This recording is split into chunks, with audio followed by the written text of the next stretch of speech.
그래서 양자분들은 이제 이거를 못 뒤집게 하려고 뒤집기 방지 쿠션을 해서 아기를 이렇게 좀 가둬놓는 경우도 있고, 또 무거운 이불이나 베개 같은 걸로 눌러놓는 경우도 되게 많거든요.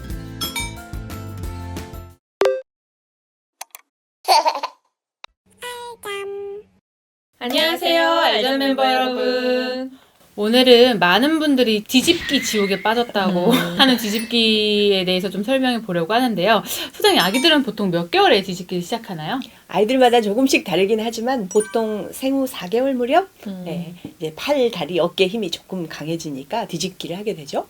이렇게 뒤집기를 하고 나서 다시 되짚는 것까지 할 수 있으려면 다시 또 한두 달이 필요하기도 하고요. 뒤집기 시기에는 아이의 모든 신경이 다 뒤집기에 가 있는 것 같아요.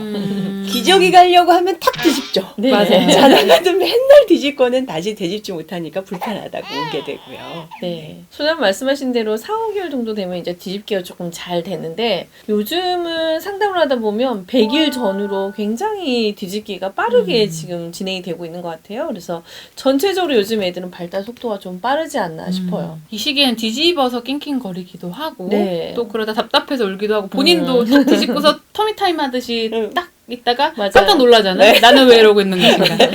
그럼 뒤집기 시기에 양육자는 어떤 부분을 좀 주의해야 될까요? 제일 첫 번째는 수유 직후에 트림도 제대로 안 한 상태에서 바닥에 내려놓으면 뒤집다가 움직임 때문에 또는 배가 눌려가지고 토할 수 있기 때문에 주의를 해야 되고요. 두 번째는 방바닥이 아닌 침대에 눕혀놓았다가 뒤집기를 하면 얘가 떨어질 수 있어요. 그렇죠. 네, 그래서 혼자 침대에 두어야 하는 상황이 부득이하게 있다면 가드가 꼭 필요하겠죠. 네. 세 번째는 너무 딱딱하거나 또는 너무 푹신한 매트도 피해야 되겠잖아요. 뒤집어서 머리를 들고 있다가 힘이 빠져가지고 푹 그래서 거기에 머리를 다칠 수도 있고, 또 푹신한 이불에다가 코를 박으면 네. 숨 막히니까 되게 위험하죠. 뒤집기를 처음 할 때는 대부분 애들이 한쪽 방향으로만 뒤집잖아요. 그래서 매번 같은 방향으로만 뒤집기 하면 좀 곤란하겠죠. 그래서 이제 방향 감각을 위해서, 균형을 위해서, 또 신체 근육이 골고루 발달할 수 있도록 반대 방향도 살짝 도와줘서 뒤집게 해주면 좋을 것 같습니다.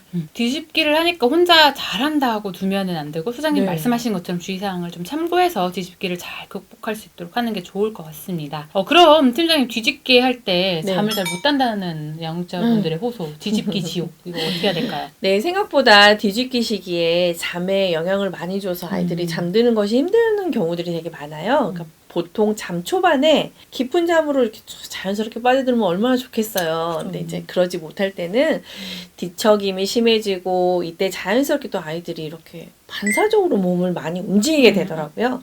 뒤집는 상태로 잠이 드는 아기도 있는 반면에 다시 되짚지를 못하다 보니까 아이는 답답해서 깨버리거든요. 그래서 양자분들은 이제 이거를 못 뒤집게 하려고 뒤집기 방지 쿠션을 해서 아기를 이렇게 좀 가둬놓는 경우도 있고, 또 무거운 이불이나 베개 같은 걸로 눌러놓는 경우도 되게 많거든요. 근데 아기들은 어쨌든 그 발달 시기에 본인이 하고 싶은 거는 원 없이 해야 그 시기가 넘어가거든요. 그래서 움직이지 못하게 하면 되려 답답해서 깰 수 있으니까, 아까 소장님이 말씀하신 것처럼 뭐 수유 후 직전 이런 경우만 빼고 컨디션이 좋을 때 많이 낮에 연습을 해주시는 게 좋습니다.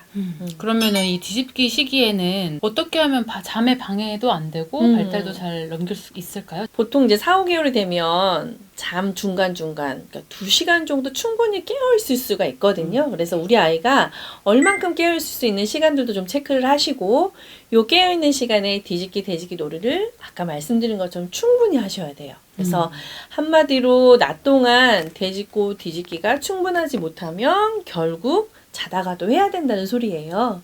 그래서 낮 동안 깨어있을 때 뒤집기 연습도 해주시고, 놀이 시간을 활용해서 양육자가 도와주면서 이렇게 같이 병행을 하시면 훨씬 더 그런 문제점에서 빨리 빠져나올 수 있을 거예요. 그러면 어떻게 뒤집기를 유도하는 놀이를 해줄 수 있을까요? 아이가 처음에 서투를 때는 터미타임을 엄마 배 위에서 네. 하는 것도 좋을 것 같고요. 그러다가 이제 시간이 점점 늘어나게 되면은 딱딱한 바닥에 눕혀서 터미타임을 뒤집기 놀이를 하거나 하여튼 배밀이처럼 배를 대고 엎드려서 노는 시간을 갖도록 해주면 좋겠습니다.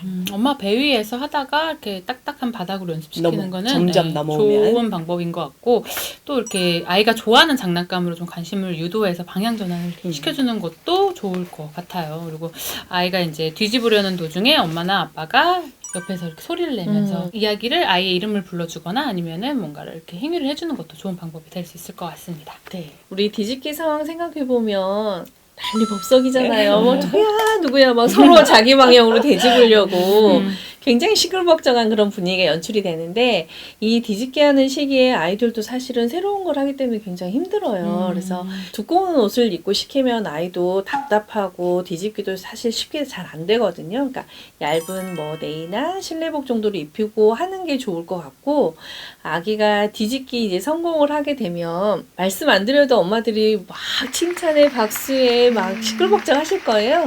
그런 반응들을 아끼지 않고 해줘야 아이가 이런 행동에 대해서 성공에 대한 기쁨을 느낄 수 있을 거예요. 그리고 처음에는 이제 아이가 다리나 이쪽은 넘어갈까 말랑 하지만 어깨나 이런 부분이 사실 쉽게 넘어가기가 힘들거든요. 네 혼자 한번 해봐라고 지켜보지 마시고 손이나 뭐 어깨나 이런 거를 살짝 잡아서 넘겨주는 연습하시고, 손가락으로 하체를 살짝 밀어서 넘겨줄 수도 있거든요. 그런 방법들을 좀 활용하시면 좋을 것 같아요. 뒤집기 상황을 상상해보니 팀장님 말씀대로 이렇게 시끌벅적 웃음소리가 막 들리기도 하고, 또 명절 때 아이들 데리고 이렇게 가시는 부모님들 많이 느끼셨을 거예요. 저희 아들이 이제 뒤집기 할 때도 생각이 나고요. 저도 저희 첫아이가 처음으로 뒤집던 날이 너무 생생한데요. 뒤집는 걸 보고 그냥 너무 큰 소리로 박수를 치고 좋아해가지고 애가 그 소리에 깜짝 놀래가지고 막 울었던 기억이 나네요. 이런 아이들도 새로운 발달, 행동을 하다 보면 아이들도 육체적으로 심리적으로도 자극이 될 수밖에 없잖아요. 성장하고 네네. 있는 거기 때문에. 그래서 이 시기에는 아이 뒤집기도 중요하지만 아이를 이완시키는 것도 정말 중요하다고 생각을 해요. 이렇게 놀이가 끝나고 나면은 잔잔한 음악을 틀어놓고 베이비 마사지, 오일을 통해서 정말 마사지를 해주면 아이의 신체도 좀 이완이 될 수 있고, 또 심리적으로도 이완이 더 잘 될 수 있을 거라고 생각이 듭니다. 이런 행위들을 수면 의식으로 해주시면 더 좋을 것 같고요. 오늘은 아이들의 뒤집기, 되짚기에 대해서 좀 나눠봤는데요. 우리 아이들의 뒤집기 지옥 빨리 탈출할 수 있도록 저희가 알잠도 응원을 하겠습니다. 육아를 조금 더 객관적으로, 과학적으로 바라보고 싶으시다면 좋아요와 구독을 눌러주세요. 꿀잠은 알잠!